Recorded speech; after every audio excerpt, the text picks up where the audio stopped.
Bigay para daw sa mga ayaw na mga mote ang ating tampok na midnight snack. Ano? Itong malalumpiang recipe na kamote kung saan pati raw balat sinama. Yan.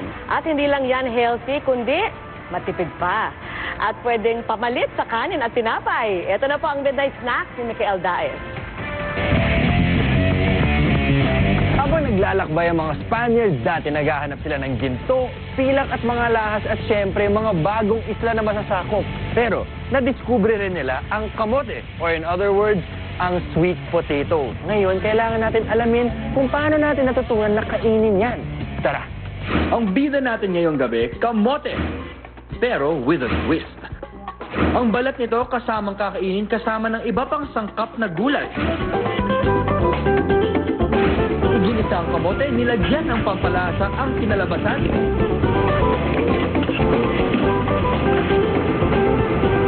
Kamote cups.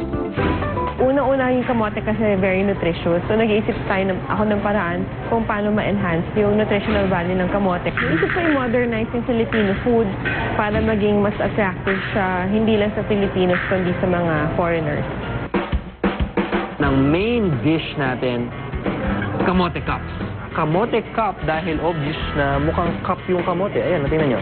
Makakatuwa siya kasi yung kamote is very, very healthy. Hindi nag-spike ang sugar mo pag kumakain ka ng kamote. So, hindi ka nagugutom agad-agad. Ngayon, ang test, masarap ba? Game. Subukan na natin to.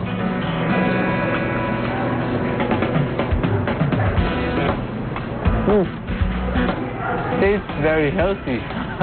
Ang kamote, masarap talaga eh. Yung tamis, yung aftertaste, alam ko usually sa mga tao, pag gulay yung iniisip nila, ayaw nila. Hindi naman masyadong enjoy pag kumakain ka ng gulay. Pero pagdating sa kamote at sa salsa, yun yung pampasabog na lasa. Yun yung nagpapasarap dito sa kamote cups na to. Kakaiba yung presentation nila, kakaiba yung potahing kinakain natin. Napakasarap ng flavors niya.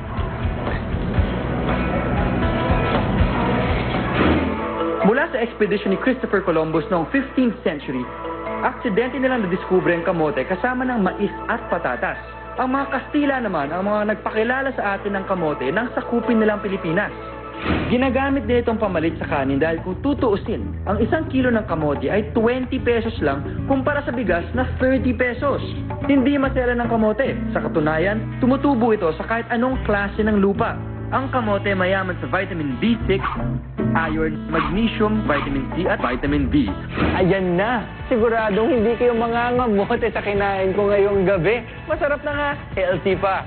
Ako si Micael Daez and this is Midnight Snack. Let's go, Kamote Cup!